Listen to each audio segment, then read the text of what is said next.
Assalamualaikum warahmatullahi wabarakatuh. Saya Rizky Anissa, NPM 1194013, kelas D4 TI3A.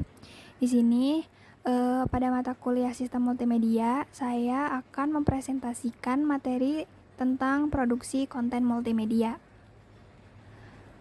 Nah, untuk yang pertama, di sini ada Multimedia Content Production atau produksi konten multimedia merupakan penggunaan teknologi yang memungkinkan untuk menggabungkan sebuah media seperti teks, audio, gambar, atau video yang digunakan untuk menyampaikan informasi dan menghasilkan sebuah produk multimedia berupa video, musik, film, game, dan lain-lain.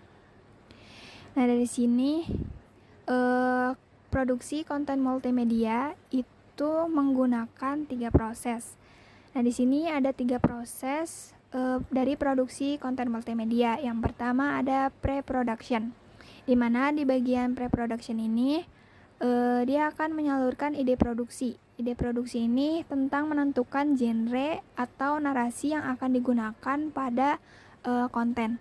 Kemudian menentukan tujuan dibuatnya konten tersebut. Kemudian pertimbangan audiensi, di mana produk ini akan dikonsumsi. Kemudian perencanaan produksi, dimulai dari perencanaan bagaimana bentuk visual yang akan digunakan pada konten.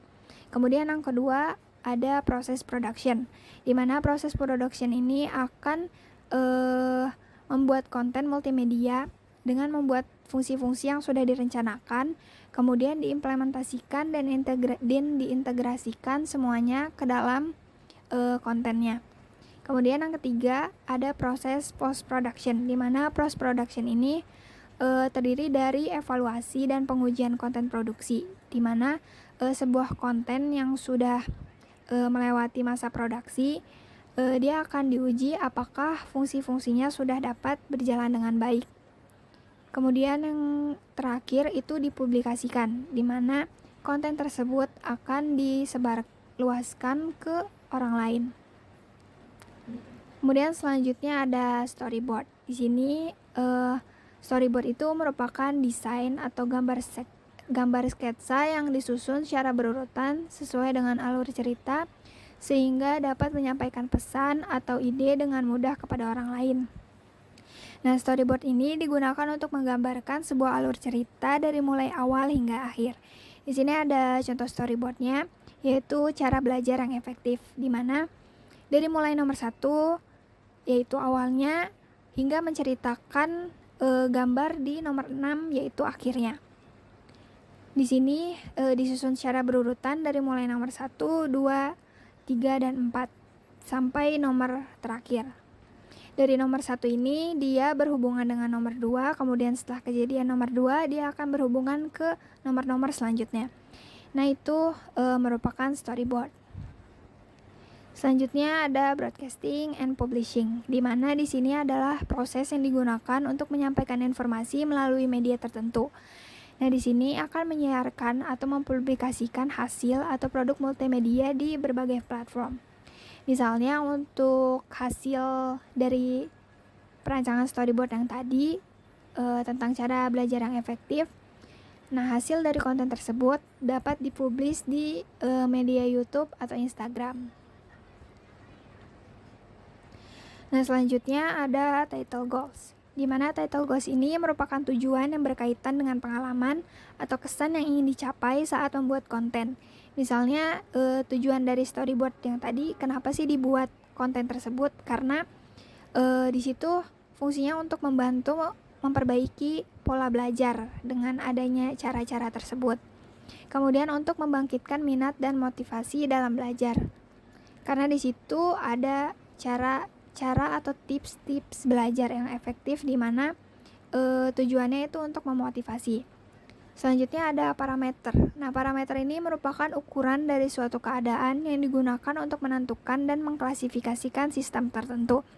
Di mana parameter ini akan mengukur apakah hasil konten itu sudah tersusun dengan rapi, sudah jelas atau belum, informasi yang disampaikan. Terus ukuran kualitas audio atau gambarnya udah stabil atau belum. Kemudian ada title genre, di mana title genre ini merupakan jenis produk konten multimedia yang dihasilkan atau dibuat. Nah, di sini contohnya seperti storyboard yang tadi, yaitu berupa video pendek yang mengedukasi. Kemudian audiens, di sini audiensnya itu merupakan sasaran pengguna. Hasil konten tersebut akan menuju ke siapa? Misalkan ke penonton yang ada di platform tersebut dan terutama untuk ke pelajar. Nah, itu sasaran audiensnya. Kemudian selanjutnya ada visual and sound effect. Di sini sound effect merupakan suara tiruan atau suara asli yang menggambarkan atau menampilkan tentang situasi yang terjadi pada adegan yang ada di dalam konten. Seperti suara-suara tambahan, misalkan seperti mengetuk pintu atau ada hal-hal yang lain di keadaan tersebut yang membutuhkan sound effect ini. Kemudian ada visual, di mana visual ini merupakan bagian dari penyampaian informasi yang digunakan untuk memperjelas sesuatu. Tentunya visual ini dapat dilihat oleh mata, kemudian visual ini itu dapat berupa gambar, teks, warna, atau simbol. Nah, unsur visual ini misalkan ada teks. Nah, teks ini berupa judul dan keterangan-keterangan yang akan menjelaskan ilustrasi gambar-gambar yang ada di dalam konten. Kemudian image. Image ini berupa gambar ilustrasi atau gambar yang ada di dalam konten tersebut. Kemudian unsur soundnya. Unsur soundnya itu berupa musik latar atau backsoundnya. Kemudian ada efek-efek suaranya dan dialog narasi yang mengiringi konten tersebut agar terlihat lebih jelas. Kemudian selanjutnya ini adalah story content. Story content ini merupakan isi dari konten. Nah, dari storyboard yang sebelumnya mengenai cara belajar efektif, di mana informasi yang akan disampaikan itu berupa tips atau saran sebagai petunjuk agar audiens itu berhasil melakukan sesuatu.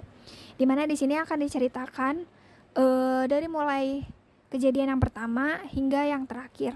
Nah, yang pertama ini tentang tips belajar, yaitu menciptakan suasana belajar yang nyaman. Kemudian setelah menciptakan suasana belajar yang nyaman, dia akan melakukan pembelajaran, yaitu mencatat pokok-pokok penting dari materi yang udah dipelajari. Kemudian di cerita yang ketiga, yaitu gambar yang ketiga, dia akan melanjutkan untuk berolahraga atau melakukan kegiatan-kegiatan di sela-sela belajar. Kemudian masuk lagi ke adegan yang keempat, di mana di sini akan mendiskusikan, di mana di sini tipsnya itu mendiskusikan atau menanyakan kepada orang lain atau teman jika merasa kesulitan.